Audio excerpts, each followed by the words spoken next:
శ్రీనివాస్ గారు, కాంగ్రెస్ ప్రభుత్వం మంత్రివర్గ విస్తరణను ఆలస్యం చేయడాన్ని బీజేపీ ఎలా చూస్తోంది? అంటే కీలక శాఖల్లో నిర్ణయాధికారం లేకపోవడం అనేది ప్రజా పాలన పైన ఎంతవరకు ప్రభావం చూపిస్తుందంటారు? ఒక్కటి రోజా గారు, ఈ ప్రభుత్వం వచ్చి కరెక్ట్ 1/3 ఆఫ్ ది డేస్ అయిపోయింది పీరియడ్. ఆల్మోస్ట్ 18 నెలలు అయిపోయిందంటే ఆల్మోస్ట్ 1/3 అయిపోయింది. అయినా కానీ ఈ యొక్క రాష్ట్ర ప్రజలకు సంపూర్ణంగా ప్రభుత్వం అందరంటే కదా, కోర్ ఇంపార్టెంట్ పోర్ట్ఫోలియోస్ అన్ని కూడా ముఖ్యమంత్రి గారి దగ్గర ఉన్నాయి.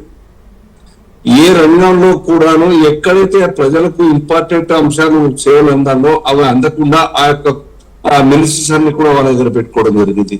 మ్యాన్ పవర్ తగ్గడం కారణంగా సర్వీసెస్ అందవు, ప్రజలకు సర్వీస్ అందవు, టూర్లు చేయలేరు, రివ్యూలు ఉండవు, అలొకేషన్ ఆఫ్ ఫండ్స్ ఉండదు. ఈ రకంగా 1/3 ఆఫ్ ది మినిస్ట్రీ తగ్గే 18లో 1/3 ఆఫ్ ది పీరియడ్ తగ్గే 18 మాసాల క్రితం. ఇది పూర్తిగా వైఫల్యం చెందింది. సర్కార్ కాంగ్రెస్ పార్టీ ప్రతిష్ట కోసం, కాంగ్రెస్ పార్టీని రక్షించుకోవడం కోసం, వాళ్ళ నాయకుల్ని రక్షించుకోవడం కోసం కార్యాపన చేస్తూ ఈ యొక్క సర్కారీ పని చేయకుండా ఆపేస్తా ఉన్నారు. ఇది కాంగ్రెస్ పార్టీకి హక్కు లేదు. డెమోక్రసీలో రాజ్యాంగబద్ధంగా మనం ఏర్పరచుకున్నటువంటి ఒక విధి విధానాల్లో 18 యొక్క మినిస్ట్రీస్ ఉండాలి, దాంట్లో 12 ఉన్నాయి. 12 మిగతా 6 కూడా ఉండాల్సినటువంటి ఒక అవసరం ఉన్నప్పటికీ కాంగ్రెస్ పార్టీ కోసం ఆలోచించి పెండింగ్ పెట్టింది, ప్రజల కోసం కాదు. పాపం కైలాస్ గారు చాలా సపోర్టివ్ గా ఉంటారు, ఎట్లా ఉండాలి కాబట్టి స్టాండ్ కాబట్టి పార్టీ వ్యక్తి కాబట్టి, కానీ అన్యాయం చెప్తలేదు. ఇక్కడ మినిస్టర్స్ ఉంటే ఆ యొక్క న్యాయం చేయడానికి, జస్టిఫై చేయడానికి టైం ఇవ్వచ్చు కదా. ఉన్న వాటికి ఏవో టైం ఇచ్చారు. ఫస్ట్ ఆఫ్ ఆల్ కారణం ఫండ్స్ లేవు. ముఖ్యమంత్రి గారు మీటింగ్ లో చెప్పేసి దివాలా నన్ను కోసేసిన, ఏం డబ్బులు లేవు, ఏ డిపార్ట్మెంట్ కూడా ఇచ్చే పరిస్థితి లేదు, నన్ను ఏం చేయమంటారు చెప్పడం. ఇంత దారుణంగా కాంగ్రెస్ పార్టీ ప్రభుత్వం వైఫల్యం చెంది ఇంకా మళ్ళా కొత్త మంత్రులు తీసుకొచ్చి మళ్ళా ఖర్చు పెంచేసి మళ్ళా వాళ్ళ కోసం మళ్ళీ ప్రోటోకాల్ ఇవ్వడం, ఇవన్నీ కూడా ఏందో అని ఆలోచిస్తే గ్రూప్ అదొకటి ఉంటాయి. ఇది దీనికోసం కాలాన్ని ప్రభుత్వం అంటే కాలయాపన చేయడం మీ యొక్క అసమర్థతకు నిదర్శనం. అది కాంగ్రెస్ పార్టీ సర్కార్ వైఫల్యానికి నిదర్శన ఉదాహరణ. పర్మిషన్ కోసం పోవడం, వాపసు రావడం, లేకపోతే డబ్బులు లెక్క పెండింగ్ పెట్టడం, ఇవన్నీ కూడాను పూర్తిగా కాంగ్రెస్ సర్కార్ వైఫల్యం చెందింది. రేవంత్ రెడ్డి గారు ఏం మాట్లాడిన పరిస్థితి, ఎవరిని ఏం తీసుకున్నా మిగతాలందరూ ఖిలాఫ్ అవుతారు. ఒక్కరు కాదు, 4 దిక్కుల మొత్తం కాచుకొని ఉన్నారు. అందరూ కూడా నాయకులందరూ కూడా ఏ నిర్ణయం తీసుకున్నా దాన్ని వార్ చేయడానికి సిద్ధంగా ఉన్నట్టు కనిపిస్తా ఉన్నది. ఇది అయితే జాతీయ పార్టీలతో పోలిస్తే ప్రాంతీయ పార్టీలకు రాష్ట్రానికి సంబంధించినటువంటి పాలనాపరమైనటువంటి నిర్ణయాలు, దానికి సంబంధించినటువంటి ఏ డెసిషన్స్ తీసుకోవాలన్నా కూడా చాలా ఈజీ అవుతుంది, వాళ్లే సొంత డెసిషన్స్ తీసుకోవచ్చు. ఇలా జాతీయ పార్టీలు అయితే వెళ్ళి తెలంగాణ ప్రజల మన పాలనని ఢిల్లీ పెద్దల దగ్గర పెట్టినట్టే అని చెప్పేసి అంటూ ఉన్నారు దత్తాత్రేయ. ప్రాంతీయ పార్టీగా ఉండి సర్వం అక్కడ ఉన్నటువంటి అధికారం ఏ మంత్రి ఆ యొక్క డ్యూటీస్ ని డిశ్చార్జ్ చేస్తారు న్యాయంగా వారి యొక్క హయాంలో? చెప్పండి నాకు. ఏ మినిస్టర్ కన్నా ఒక ₹1,00,000 అలొకేట్ చేసేటువంటి పవర్ ఉన్న ఆ కాలంలో? ప్రతి file irrespective of portfolio, all files use to go to farm house. ఇది ఎక్కడైనా చూస్తామా? అది ఎన్నడైనా ముఖ్యమంత్రిగా ఆఫీస్ పై కూర్చున్నారా? ఎన్నైనా అధికారులతోనే ఆఫీస్ లో రివ్యూ చేసినట్టు సీన్ చూస్తాము మనం. మినిస్టర్స్ కూడా చేతులు లేపేసి గులాంగిరి చేస్తారు ఆ కాలంలో. కానీ ఇటువంటి పరిస్థితి మిగతా ప్రాంతీయ పార్టీలు కూడా ఆయా రాష్ట్రాలు ఉన్నాయి, కానీ ఇంత ఈ పరిస్థితి ఉంటుంది. దౌర్జన్యం అంత ఘోరంగా ఉండవు. మినిస్ట్రీ అంటే వాళ్ళ పవర్ ఇస్తేనే వాళ్ళు డ్యూటీ డిశ్చార్జ్ చేసేటువంటి అవకాశం ఉంటుంది, న్యాయం చేసే అవకాశం ఉంటుంది. కాంగ్రెస్ పార్టీలో ఫ్రీడమ్ ఉన్నది చేయొచ్చు, కానీ ఇక్కడ గ్రూప్ తగదాలి, పార్టీ రక్షణ కోసం, పార్టీ నాయకుని అంటిపెట్టుకోవడం కోసం ఈ పని చేస్తా ఉన్నారు. బీఆర్ఎస్ అంటే ఏం సత్యపోత కాదండి. వాళ్ళ అంతరాత్మ నాయకులకు అందరికి కూడా మాకేం ఫ్రీడమ్ అని చెప్పి మాతో ఎందరో మంత్రులు చెప్పుకునే విషయం ఉన్నది, కొంతమంది మంత్రులు కూడా మాట్లాడిన సందర్భం ఉన్నది ఆఫ్ ది రికార్డ్. కాబట్టి ప్రాంతీయ పార్టీలకు కూడాను వాళ్ళు కూడా ఆలోచించుకోవాలి. వాళ్ళు కూడా ఫ్రీడమ్ ఆఫ్ వర్క్ అనేది వాళ్ళకు అవకాశం ఇస్తేనే వాళ్ళ ఒక టాలెంట్ బయటకు వస్తుంది. కానీ అంటి పెట్టుకొని ప్రతి ఫైల్ నీ దగ్గర పెట్టుకొని ఇట్లా ఉన్నారు మిగతా రాష్ట్రాల్లో.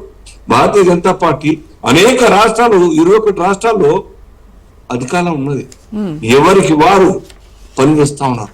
మన కేంద్రంలో ఎంత ఎక్స్పర్ట్ మినిస్టర్స్ ఉన్నారు.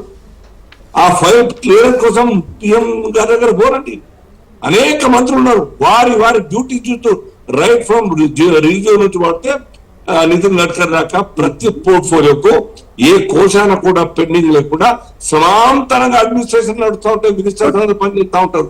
కానీ neither BRS Nar here in Congress సర్కార్ ఆ పరిస్థితి లేదు, ఆ ఫ్లెక్సిబిలిటీ లేదు, ఆ ఫ్రీడమ్ లేదు.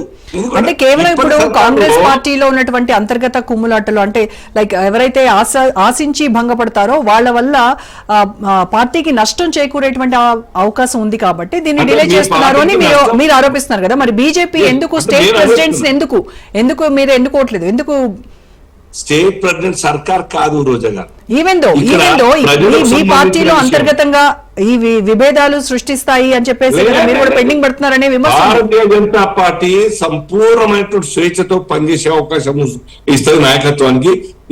ఈ కుడ్ బి ప్రెసిడెంట్ ఆర్ ఇంకేదైనా బాధ్యత కావచ్చు.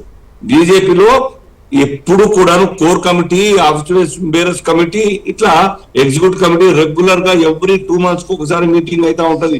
ఎవ్రీ మంత్ కోర్ కమిటీ కూర్చుంటా ఉంటది. అవసరమైతే ఇంకా వారం 10 రోజులకు ఒకసారి కూర్చుని మాట్లాడుతూ ఉంటది. ఇండిపెండెంట్ గా డెసిషన్ తీసుకున్నటువంటి అవకాశం ఉండదు. చాలా ట్రాన్స్పరెంట్ గా అందరు కూర్చొని మాట్లాడి డిసిషన్ తీసుకొని వారి యొక్క పని చేసేటువంటి పరిస్థితి ఉంటుంది బీజేపీలో. కానీ కాంగ్రెస్ పార్టీలో కూడా ఆ యొక్క ఫ్లెక్సిబిలిటీ ఉన్నప్పటికీ కూడాను ఇక్కడ డబ్బులు లేవు సార్. డబ్బులు లేని కారణంగా టూర్లు కూడా క్యాన్సిల్ చేసుకుంటా. అది చెప్తారు ముఖ్యమంత్రి గారు, నేను హెలికాప్టర్ లేకుంటే చార్టర్ ఫ్లైట్ తీసుకొని తిరిగి అది నాకు ప్రివిలేజ్ ఉన్నప్పటికీ కూడా నేను మామూలుగానే మామూలుగా బిజినెస్ క్లాస్ లో పోకుండా మామూలుగా పోతున్నా అని చెప్తా ఉన్నారు. అది ఎంత అవాస్తవం అయినప్పటికీ కూడాను ఆ స్థితిలో దిగజారింది ఒక సర్కార్ ఫినాన్షియల్ గా. కాబట్టి ఆ ఒక సమస్య ఇంటర్నల్ గ్రూప్ తగాదాల కారణంగా ఈ ప్రజలకు నష్టం ఇస్తా ఉన్నది. రెండు విషయాలు అంటారు, ఇంటర్నల్ గ్రూప్ తగాదాలు ఒకటి, ఖజానా ఖాళీ అవడం వల్ల ఈ మంత్రివర్గ విస్తరణ డిలే అవుతుందంటారు. రైట్. నేను ఒక్కడే ఇప్పటికైనా రేవంత్ రెడ్డి గారి సర్కారు సలహా ఇస్తున్నాను, మీరు ఉచితాల కోసం పోకండి, చీప్ కాకండి. ఈ వర్డ్ వాడద్దు. నేను ఎప్పుడు వాడేటువంటి భాష, కానీ చాలా బాధిస్తా ఉన్నది. ఓవర్ లోడ్ బరెత్తుకొని నడుమిప్పుకొని ఇది ఎవరు చెప్పారు కదమ్మా.